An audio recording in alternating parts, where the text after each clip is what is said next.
ಮನುಷ್ಯನಿಗೆ ಹುಟ್ಟು ಮತ್ತು ಸಾವು,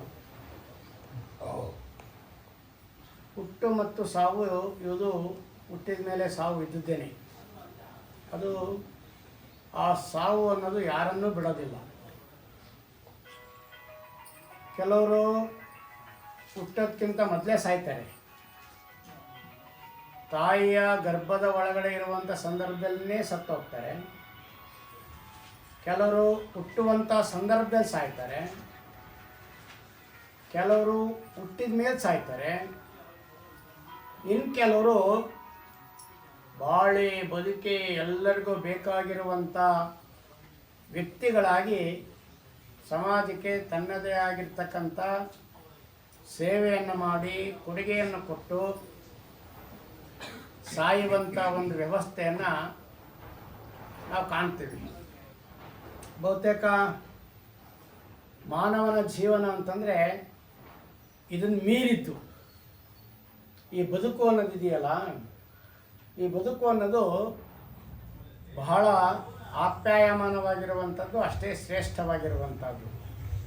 ನೋಡಿ, ಪ್ರಾಣಿಗಳು ನಮ್ಮ ಹಾಗೆ ಬದುಕ್ತವೆ.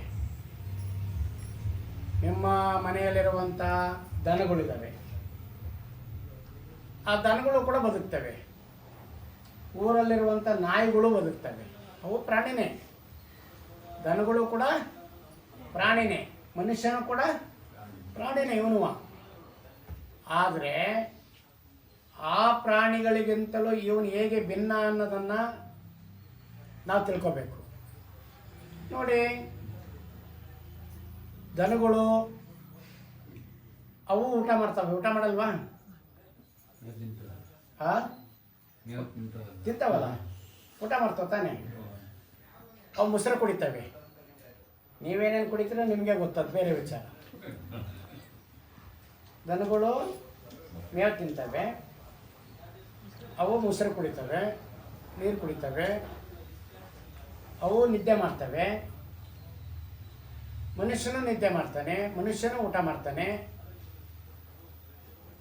ಅವು ಸಹ ಮಕ್ಕಳು ಮರಿ ಮಾಡ್ಕೊತವೆ, ಮಾಡ್ಕೊತಾನೆ.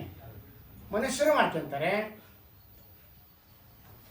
ಮನುಷ್ಯರು ಜಗಳ ಆಡ್ತಾರೆ. ದನಗಳು ಜಗಳ ಆಡಲ್ವಾ? ದನಗಳು ಜಗಳ ಆಡ್ತವೆ.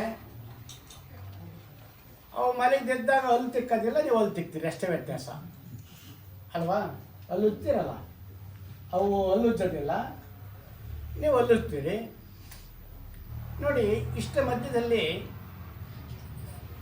ಎಂಥ ವಿಶೇಷವಾಗಿರ್ತಕ್ಕಂಥ ಸ್ಥಾನ ಮನುಷ್ಯನಿಗಿದೆ ಅನ್ನೋದನ್ನು ನಾವು ತಿಳ್ಕೋಬೇಕು. ಮನುಷ್ಯನ ಜೀವನ ಅತ್ಯಂತ ಅಮೂಲ್ಯವಾಗಿರುವಂಥದ್ದು.